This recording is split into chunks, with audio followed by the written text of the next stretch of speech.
Hey everybody, Vince Dowd. I am the founder of Authentic Elevation, where we help people to expand their consciousness.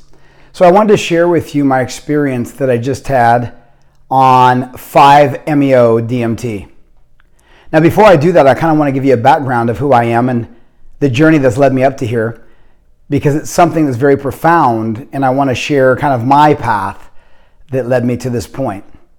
So I grew up in a very challenging environment as a kid, in a dysfunctional home with, alcoholism and a single parent, an abusive father who was divorced. My mom divorced him when I was 4 years old. So I had a lot of challenges growing up, and I went out to the world and I worked on myself with self-help. I went out and made a lot of money and did all those things that we're supposed to do, or maybe trying to prove myself or to my parents or to society. And I went out and lost money and made money and lost it again, and became a teacher and traveled and did all these different things.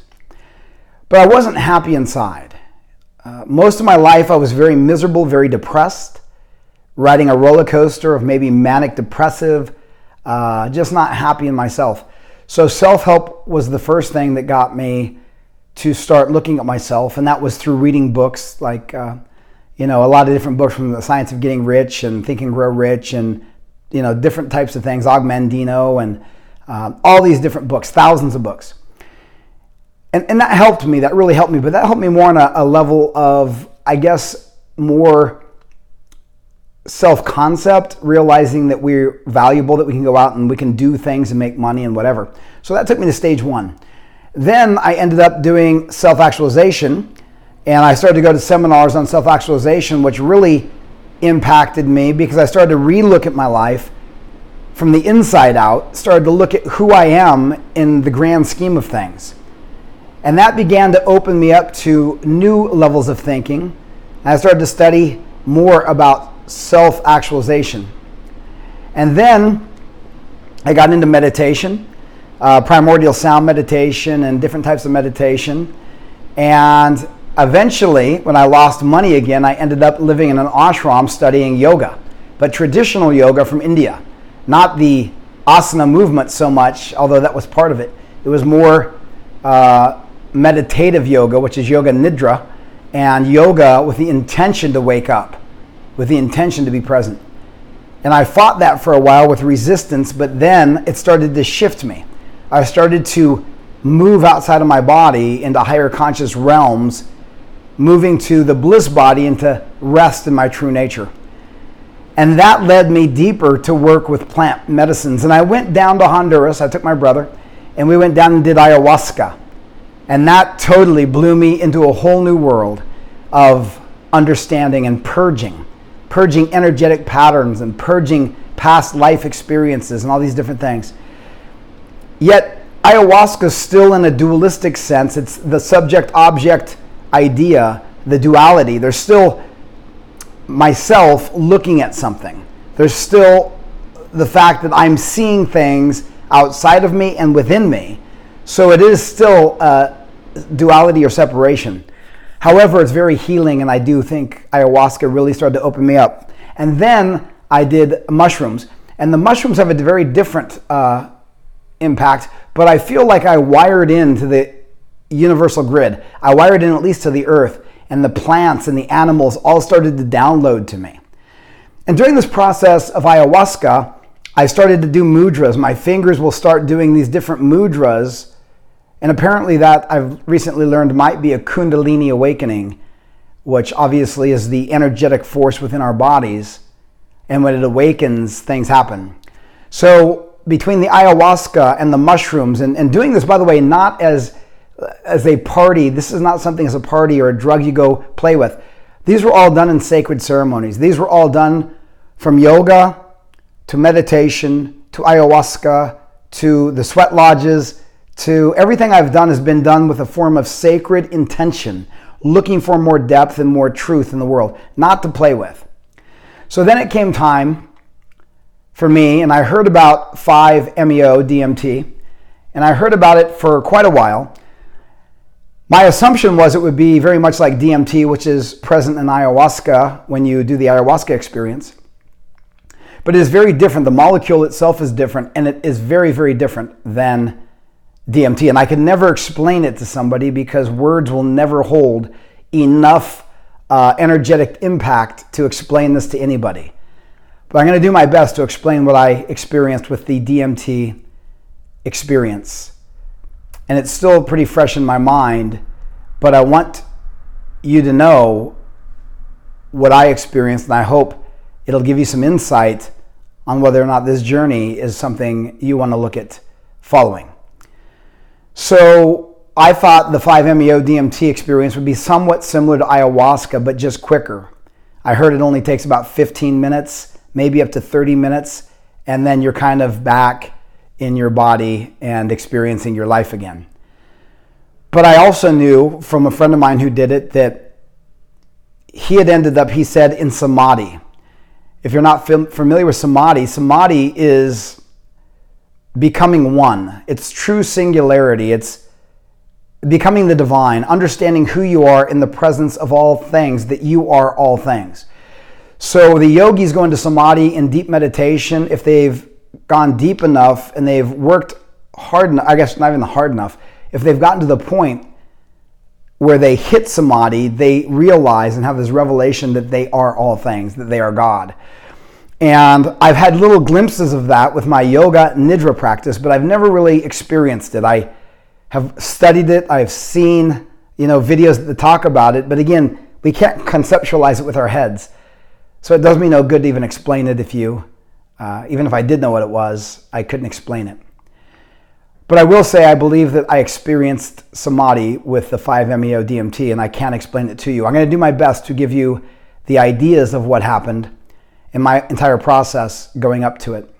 I always try to prepare my body and my mind before I go into any session because I think our intention and the medicine always knows whether or not we're treating it with respect, with honor, and with love, or we're treating it as just something like party or just experiment. So I always go in with a heartfelt intention. I prepared my body. I ate vegetables. I ate sprouts and wheatgrass. I did a lot of purging out here. Kept away from alcohol. Wasn't perfect. I did have some coffee, probably the day before, the day of. I don't remember. You don't need to do all this for 5-MeO DMT, but I wanted to do it anyway just because I like to prepare my body to be more clean. And as I went to the ceremony, we had a beautiful place that we went to. There was only a group of 4 of us that did the medicine and 2 facilitators. It's very important that you have a very good facilitator. I think if you don't have a facilitator, you're not going to be taken care of, and things happen, and you want to have somebody there that will watch over you. So I was on a mattress, and I watched the first person go, who happened to be somebody very close to me. And that was the first experience they ever had of anything like this. So I kind of judged the experience from the external idea of my mind watching them, and I thought, well, that doesn't look so bad. So it was my turn next, and my intention, by the way, that I set up for myself for the first couple days going in, I've always been afraid that I would not surrender. I'm a control freak, so I've always been afraid that I'm not going to surrender, and I did not want to go do the medicine and hold on. I didn't want to hold myself back. So I just kept having that intention that I want to make sure I fully surrender, that I'm okay with death, because I've heard that it's almost like death. If not, it is death, but you probably won't die. You'll probably come right back into your body, into your ego. But I wanted to be okay if I died. I wanted to just give up the reins, if you will, and just to honor this medicine. So I just thought about that for a couple days in my heart, and in my meditation I just kept thinking about, please, Great Divine, allow me to surrender in this experience so that I can know my divinity. So my intention was to know my divinity, to know who I am in the grand scheme of things, to know, am I divine? Am I part of the divine? What am I? And then also to come back and understand love from a deeper level, to open my heart. Those were my 2 intentions going in. So the first time I went up, and they gave me only a little bit of medicine. And I think it's very important that if you've never done this before, you have a caretaker that administers the medicine and watches over you, and make sure you start small. So your body gets used to it. It's a very powerful experience. So I got a little bit, and I smoked it through a pipe. Now this was weird to me because I don't smoke, and I've never been a smoker. So my fear was I wasn't going to be able to hold it in. I thought it might burn my lungs like marijuana did when I was younger, and I tried to smoke marijuana and I ended up smoking into my stomach and throwing up all over the place. It burned and you know, I just was not a good smoker. So I was very fearful that I was going to waste the medicine and not be able to inhale it. So I told him, I said, could you put it in a bong? Well, they put it in a pipe first, and I guess it wasn't really hot. So I began to inhale the pipe, and as he was administering the medicine, he said, keep inhaling, you're going to start to feel the medicine. And then I felt the medicine, and oh my gosh, the whole reality shifted. And as I had the pipe, I kept going. I could hear him. I could see everything so clearly, but it was not the same. And it shifted, and finally the last part of the medicine came out of the pipe. They grabbed the pipe and they put me back, and my eyes closed. And the first part of this experience, I was blasted out of my body somewhere. I was in the void. It was dark. I didn't see a lot. I saw some fractals and some colors, but nothing like ayahuasca. I just had this feeling of divine presence, of divine bliss. And I was kind of part of it, kind of in and out, not really sure, but it was very powerful. I had movement in my body. I had my muscles contract, and then I was gone in this place, which I don't know how to describe other than it seemed dark, but yet peaceful. It didn't seem fearful.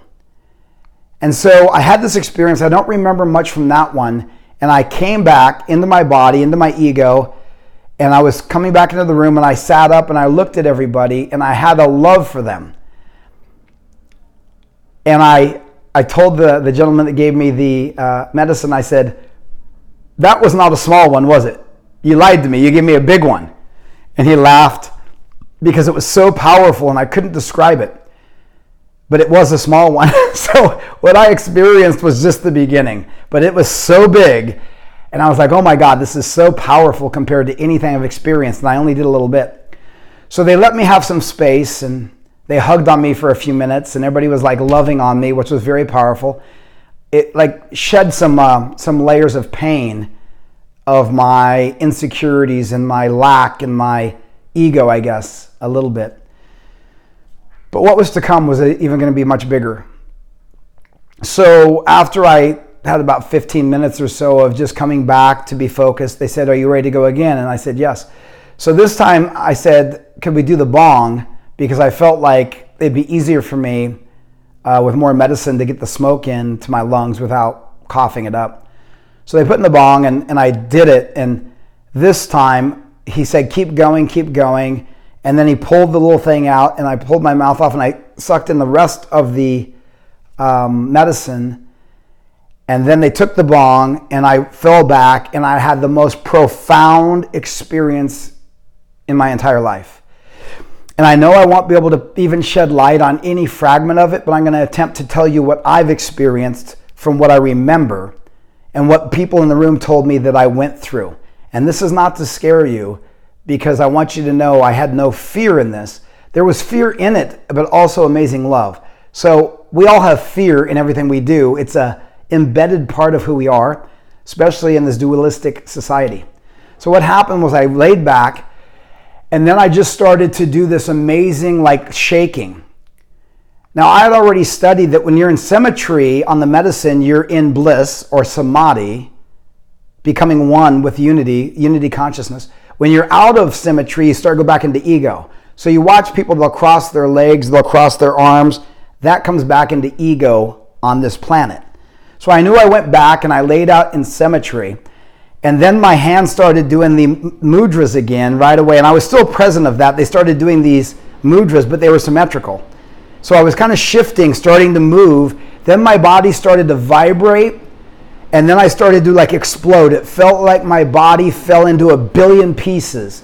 I was exploding. I was vibrating. I exploded up and my breath disappeared.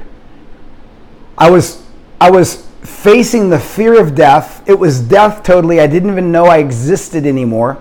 I was just this presence, but I still had remnants of this body and these egos, and I started to shed each layer of ego. And it was like lifetimes being taken away, and I didn't see it. I experienced it. I was blowing through lifetimes. I was one. I was dancing and the dancer. I was all things at all times and no time. I was no thing and all things. I was darkness and I was the light. I didn't see much, but I experienced it. And I remember my breath. I let it out and I fought a little bit. I felt a fighting in my body, and then I decided I'm just letting go. And I let go and I exploded again. And this time I felt my last breath come out and I went back deep. If you've ever sat with somebody dying before and they die and you see that last breath come out, that's what I did. I had this last breath come out and there was no more breath. Wherever I was not breathing. I was in total stillness and yet a mystical dance of everything. I had never, ever, ever in my life experienced anything as profound. And even when I bring up the memory in my body starts to shake a little bit again. I can feel the ripping apart of every layer of my being, every fiber being ripped away to that one divine consciousness. I don't know where I was or how long it lasted in consciousness. I don't know anything other than I was all things. I understood all things. And I just was in this amazing, amazing space that felt so like home. But then I started to come back, and I came back into my body kind of, and my ego was back a little bit, and I started to move, and I came back, and as I sat up, I guess it had been 15 or 20 minutes that I was in this state. And I felt like when I laid back, I was just in total symmetry, and I knew my fingers were moving, and I knew I was doing some things with my legs because I was like having little muscle twitches. But I sat up and I looked into the eyes of the gentleman who was administering this to me. And all I saw was myself. I saw my face in his face. I saw my soul in his eyes. I looked over at the other people in the room and I saw myself. I went and grabbed their face and I held them very close. And I said, you are me. And they could see that I was them and they were me and that we were God. And it was so powerful. And I had this revelation that everybody is me. All things are me and I am everybody. I am God in drag, like Deepak Chopra said, but now I get it. I didn't conceptually understand that. It sounds cute, but I got it. And I looked and I could not stop looking in the eyes. I've never been somebody that's very comfortable looking in people's eyes. I was just staring into their eyes, seeing me, seeing the soul of humanity, seeing all life in all form.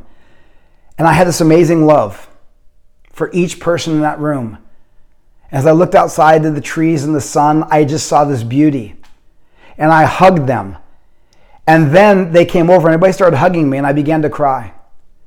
I began to cry and I went back down again. I had another wave come over me and I went back down and I had this sacredness and I felt somebody kissing my heart. I felt somebody else just loving on me and my partner was loving on me. Everybody loving on me. And I started crying because I realized my mom and my dad, they are me. And although there was so much abuse in my life and although there was so much rejection and abandonment, I realized that was an ego. That was who they were not.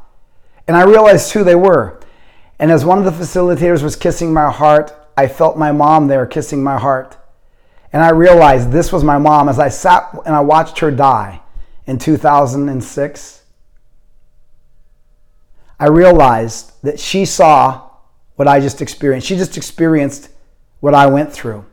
And I saw her kissing my heart, telling me, it's okay. You get it now. And it was so powerful for me. And I saw my dad, and I realized all my anger, all my frustration for them was only based on their egoic ways, based on their lack of knowing, based on the illusion and the personas they created in their life of abuse and trauma. And I had great compassion for them. And I began to cry. And I began to cry and just to take in all the love that was around me. And it was very, very powerful. And I stayed in this space for a while. And then I asked them how long it was, and they told me it was about 15 or 20 minutes. But here's the powerful thing. I mean, it's not really the powerful thing. That was the most powerful thing. But here's what shocked me. They told me that I got up, that I screamed out, that I turned blue, and they were kind of nervous. I guess I had a really radical experience. And I was speaking in tongues, and I didn't know that. So they said I was actually speaking a distinct language, pointing at people that I saw, I guess. My eyes had rolled back in my head, and I was speaking languages from some kind of era, maybe some other language. But it was not just sounds. Apparently it was distinct languages, and I was doing the movements, speaking. I know I had a calf pain, and they said I had stomped my leg on the floor. I had flipped around. They were watching over me, but I went through an entire asana, this entire practice and movement, the Kundalini awakening. And as I went through that, I never knew that happened, actually.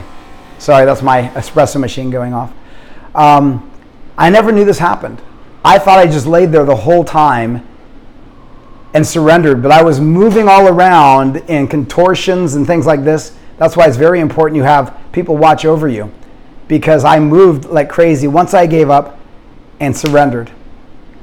It was very powerful. And then the facilitator said, I haven't seen a full dissolution of ego like that in a long time. He goes, the way I knew you dissolved your ego is that you went into total symmetry, and then you did the death rattle, which is the breath. And it's like something like that. And I remember that happening, and then I exploded out. But I know I was in symmetry, and I had that breath, and it was taken out of me. And I had no more breath. And I did not exist anymore on this planet or wherever. I was oneness. I don't even know where I was. I was in total singularity. So that was my experience with 5-MeO DMT. It's profound. It stayed with me for a couple days. I had a gratefulness in a heart. I saw things. I looked at things very differently. And it started to fade over about 3 days for me. I still have little flashbacks. I'm still integrating it. It's hard for me to even look at life now and realize that we're chasing illusions. All the time I spent chasing money. It's like chasing a mirage. What am I doing it for? I realize all the pain I might have caused and all the problems and all the bad intentions. And I realize this is all me. This is all me playing hide and seek with myself. This is God playing hide and seek. This is you. We are all just one life, one divine intelligence, singing a song. We are the singer and we are the song. We are the dancer and we are the dance. And I never understood what any of this meant, because conceptually you cannot. I only know now, not from a concept, but from an inner being of who I am. The proverb that I want to use for this is very powerful, and it's, he who knows does not say, and he who says does not know. And what that means to me now is totally different than what it used to mean. What it means to me now is, when you really know, you cannot say to anybody what it is, because words will never ever be able to describe the infinite. Words will never describe singularity. Concept of mind will never ever ever be able to come close to understanding what I experienced. So all I can do is try to give to you a signpost of my experience, although that's probably a pixel on the screen of the universe of really what happened. But I hope you found it helpful. I hope it gives you some insight on my experience with 5-MeO. And if you have any questions, do put them below. Let me know. I would love to hear from you on your experience, or if you have questions on mine.